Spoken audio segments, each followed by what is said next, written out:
good morning. In the today's class, we are seeing the last topic of this unit. It is the third unit, entropy. And this last topic is nothing but the third law of thermodynamics. It is also known as the Nernst heat theorem.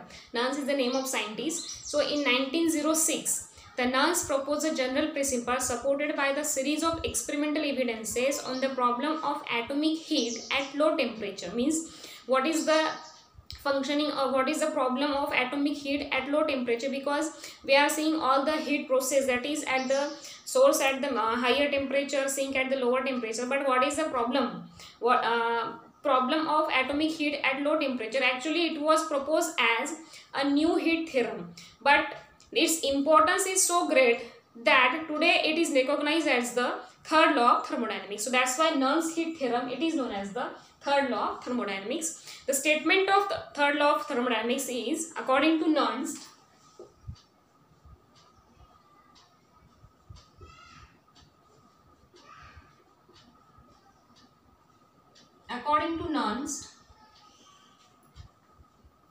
the heat capacities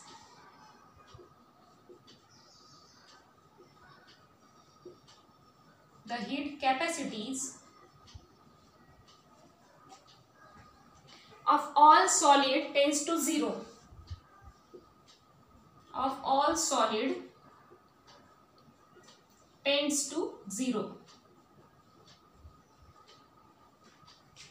The heat capacities of all solids tends to zero as the absolute zero temperature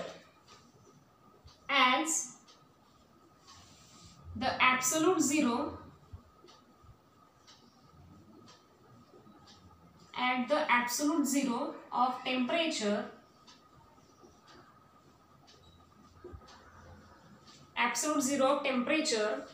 is approach.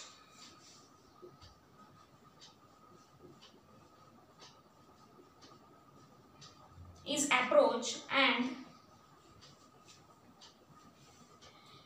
that the internal energies and entropies of all substances become equal there, and that internal energies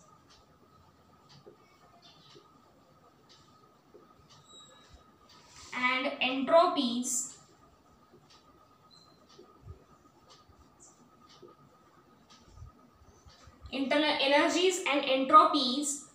of all substance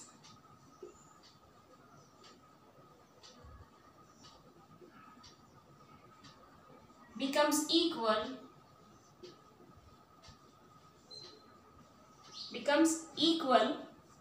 there, approaching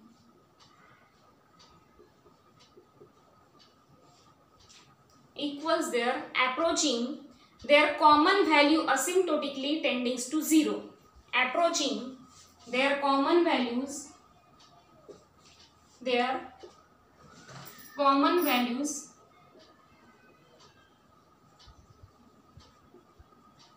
asymptotically.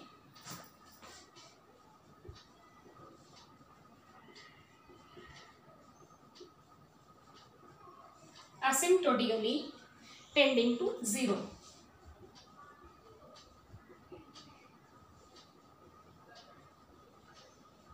So this is the statement of Nernst heat theorem. That is, according to Nernst, the heat capacities of all solids tends to zero as the absolute zero of temperature is approached. When the absolute zero of temperature approached, the heat capacities of all the solids tend to zero so due to this, heat capacities of all the solids tend to zero. So that's why internal energies and the entropies of all substances becomes equal.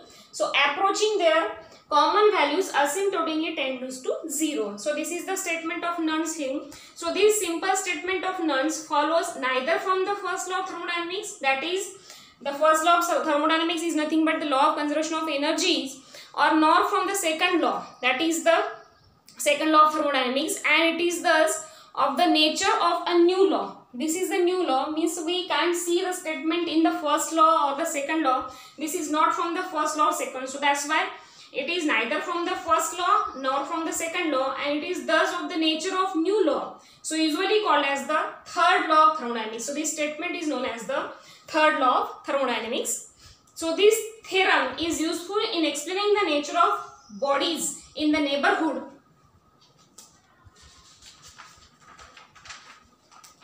of absolute zero temperature. When we are seeing the neighborhoods substances, so it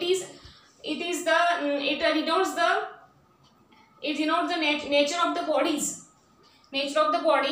of the neighborhood of absolute zero temperature. So in terms of entropy, the law may be stated as in terms of entropy,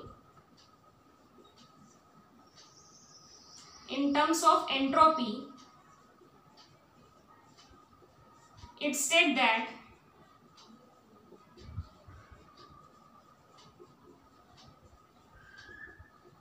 the new statement in terms of entropy at absolute zero temperature,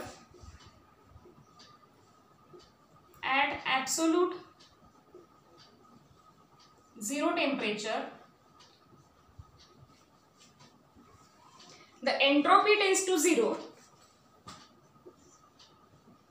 The entropy tends to zero, comma, and the molecules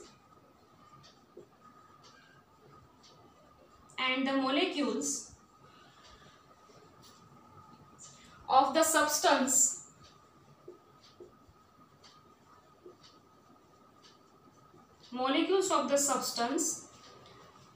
or a system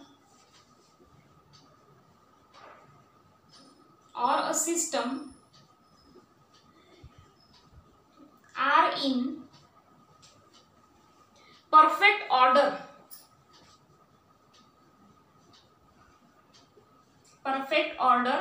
that is well arranged. Okay, so this is the next statement of Nernst heat theorem in terms of entropy. So it states that at absolute zero temperature, the entropy tends to zero. So because entropy depends on the temperature, we know that second law of thermodynamics, dq is equals to Tds. So in that, temperature is the most important quantity. So at absolute zero temperature, when the temperature becomes zero, the entropy tends to zero, means entropy becomes zero, and the molecules of the substances or the system consists of a number of molecules of the substances or any substance, gas, liquid, solid, so or a system are in a perfect order, that is well arranged. So this is the second statement of Nernst heat theorem. So in all heat engine, there is always the loss of heat in the form of conduction, radiation and friction. So therefore in actual heat engine, we know that the Q1 by T1 is not equal to Q2 by T2, because T2 is the lower temperature and T1 is the higher temperature, that is the temperature of the source and the sink. So that's why the differences of Q1 by T1 minus Q2 by T2. Okay, we know the difference. So this difference is not zero. When we calculating this difference, so this difference is not zero. So but it is a positive, means it has the positive value, which already studied in the previous classes. So that is the difference Q1 by T1 minus Q2 by T2 must have the positive values. Okay. So when the cycle after cycle is repeated, the entropy of the system increases and attains a maximum value. Okay. When cycle after cycle, there is a number of cycles. So after that, the entropy of the system increases and attain a maximum value. So when the system has attained the maximum value, the stage of stagnancy is reached. That is, no work can be done by the engine at this stage. Okay. So this is already seen in the entropy of the universe. That is the principle of increase in entropy. That means entropy of the irreversible process always increasing. One stage comes where there is no work done by the any engine. Okay. So in the universe, the entropy is increasing, and we all know that the entropy of the universe is always increasing. That is the principle of increase in entropy. The entropy of universe become increases, and ultimately the converse will also reach a maximum value. Okay, sorry, universe will also reach at the maximum value of entropy when no work will be possible. When the entropy becomes maximum, no work performed by the any engine. Okay, so with the increase in entropy, the disorder of the molecules of a substance increases. That means when there is an increase in entropy, the temperature will also be maximum. So at that time there is a random motion of the molecules of the substances. That means the entropy is also a measure of disorders of the molecules. That is the arrangement of molecules. When the entropy increases, temperature also increases, because due to the temperature increases, entropy increases, and one stage is reached. At that stage no work is done. So that means the entropy is a measure of disorders of the system. Okay, so with the decrease in entropy, the disorder decreases. When the entropy decreases, here that entropy tends to 0. Okay, the disorder, with the decrease in entropy, the disorder decreases, and at absolute 0 temperature, the entropy tends to 0. Here the statement, at absolute 0 temperature, the entropy tends to 0. Okay, and the molecule of the substance or a system are in perfect order, that is the well arrangement. So this is known as the third law of thermodynamics, as we describe here. Okay, so this is the general statement of Nernst heat theorem. This is the first statement, and in terms of entropy, this is the second number statement. Okay, so in this way our third unit is completed. Okay, so we will perform a test. I will give you a test for solving. Okay, thank you.